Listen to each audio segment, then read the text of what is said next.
हरियाणा में विधानसभा चुनाव हो रहे हैं और इन चुनावों को किसान आंदोलन, किसान और जाट मतदाता किस तरह से प्रभावित कर सकते हैं, हम लोग जानने की कोशिश करेंगे वरिष्ठ किसान नेता राकेश टिकैत जी से। टिकैत जी, आपने आज जो पगड़ी पहनी है बसंती रंग की, तो पहले उसके बारे में बता दीजिए आप।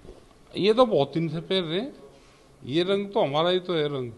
नहीं, आप तो कहा हरा होता है या सफ़ेद होता है हाँ ना? ना ना, क्यों ये कि इस पे क्या कोई किसी का स्टे है? नहीं, अच्छा आप ये बता दो, हरियाणा में चुनाव हो रहे हैं टिकैत जी, कितनी सीटें किसको मिल सकती है आपके मुताबिक? भाई नाराज हैं, मौजूदा सरकार से जनता नाराज है। आप सीटें तो पता नहीं किसको कितनी मिल जाए, लेकिन नाराजगी है। नहीं, आप एस्टिमेट तो लगा रहे थे अभी कुछ। लोग बता रहे कि ना 60 सीट कांग्रेस को मिल जाएगी, बीजेपी को 20 कितनी दे रहे हैं? बीजेपी को मिलेगी और 10 सीटों में बंटवारा होगा। ये हरियाणा के लोग ही बता रहे थे, वहाँ बैठे थे, एक दिन में चर्चा कर रहे थे आपस में बैठे हुए। पर बीजेपी सरकार ने अभी अभी 24 फसलों को सर एमएसपी देने की बात कर दी, कर्जे माफ कर दिए, आप उनको सीटें 20 दे रहे हैं। मतलब 10 दिन पहले दे के, ये तो चुनावी घोषणा पत्र है। जितने दिन से इनकी गवर्नमेंट है ये खरीद करते दिखाते, जो किसान यहाँ पे बैठे, ये हरियाणा के खिलाफ तो बैठे नहीं किसान जो दिल्ली जा रहे। इनने क्यों रोक रखा है इनको? भाई रोक हरियाणा रखे, ये तो दिल्ली जा रहे हैं। हरियाणा तो एनएच है, ये एनएच की सड़क पर गुजार रहे।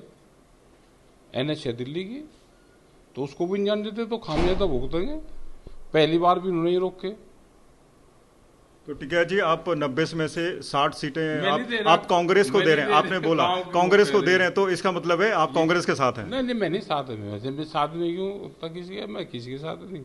गांव के लोग बताते हैं, वे हिसाब जोड़ रहे थे कि जी 90 सीट है, 90 से 60 तो इन पर चली जाएगी, 20 बीजेपी पे चली जाएगी, 10 सीटों में जो एक का दल वो होगा उनको चली जाएगी, तो 10 सीटों पर रोड़ा होगा जो भी होगा। तो आपके मुताबिक जो नुकसान बीजेपी को होगा या हो रहा है, उसके लिए किसान के आंदोलन जिम्मेवार है? भाई कमती बत्ती हो जाए तो देखो, जिसकी सत्ता रहती है उससे नाराजगी होती है। अब यहाँ पे भी इनकी है, केंद्र में भी इनकी है। तो जो किसान आंदोलन हुआ उसमें इन्होंने नुकसान करा, किसान मरे, लाठियां बजाई, ये और काम थोड़ा कर रहे कुछ। शुगर मिल कोई बढ़ाया हो तो बताओ, कोई और काम करा हो तो बताओ। नहीं तो पहले तो हरियाणा था कि आधे देश की तो फसलें खरीदता था हरियाणा। अब हरियाणा के किसान की नहीं बिकती, और लाठी बजा में फ्री में। पर मोदी जी आए थे, वो तो बोल रहे थे हमें एक दाना खरीदा है फसलों का। कहाँ खरीदा? अगर दुनिया में झूठ बोलने का कंपटीशन होने लगा, खेल होने लगे, तो भारत सरकार के नेता सबसे ज्यादा जीतेंगे। इनका एक कंपटीशन होना चाहिए।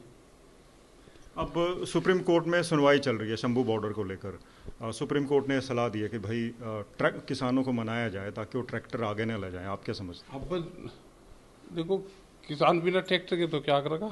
सुप्रीम कोर्ट की बात तो वैसे ही मान लेगा, लेकिन किसान भाई आण नहीं तोड़ देगा। किसान बिना ट्रैक्टर के क्या करेगा? बिना ट्रैक्टर जाएगा?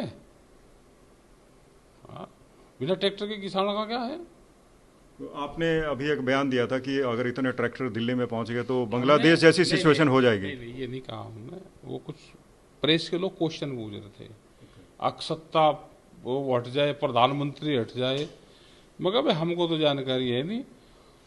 जब दिल्ली में लोग गए, 4 लाख से ज्यादा ट्रैक्टर थे, 25 लाख आदमी थे, तो हमारा तो उस टाइम पे भी ये था कि कानून वापसी हो। सत्ता वापसी का नारा लगा ही नहीं था। अगर सत्ता वापसी का नारा लगाते तो उस दिन बहुत लोग थे। सत्ता तो जिसको लड़ दी वो लड़े, अपने काम करें, कोई पार्टियों को हम इस उसमें नहीं है। तो ये बयान दिया था हमने। पर आप ये कह रहे थे कि आप सत्ता परिवर्तन नहीं चाहते थे, लेकिन सत्ता परिवर्तन के नजरिए से ही बहुत सारे किसान नेताओं ने चुनाव भी लड़ा था। और लड़ लिया तो चुनाव तो लड़ लिया। कहाँ कहाँ है नेता जिन्होंने चुनाव लड़ा? जो भी किसान संगठन के लोग चुनाव लड़ेंगे, क्योंकि चुनाव का सिस्टम दूसरा होता है। चुनाव इस पर्टिकुलर क्षेत्र में लड़ा जाएगा, एक विधानसभा में।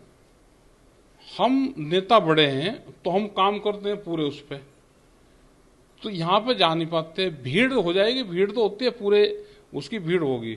भीड़ होगी हमारी 5 जिलों की, हम उस भीड़ को वोट मान लेते हैं। वोट मिलेगी हमको पर्टिकुलर एक क्षेत्र से, उस क्षेत्र में कोई भी किसान नेता काम नहीं करता क्योंकि हम बड़े नेता हैं, तो यही कारण है कि वो चुनाव हार जाता है। पिछले चुनाव में आह्वान किया गया था किसान संगठनों की तरफ से कि भाई बीजेपी का विरोध करो, उनको गांव में ना आने दो, उनसे सवाल पूछो, और प्रचार भी नहीं कर पाए थे लोकसभा चुनाव में भी। अब की बार भी इसी तरह का विरोध होगा हरियाणा में? भाई उनका तो इंतजार कर रहे लोग, उनसे सवाल जवाब करेंगे। विरोध क्यों करो, उनसे सवाल जवाब करो।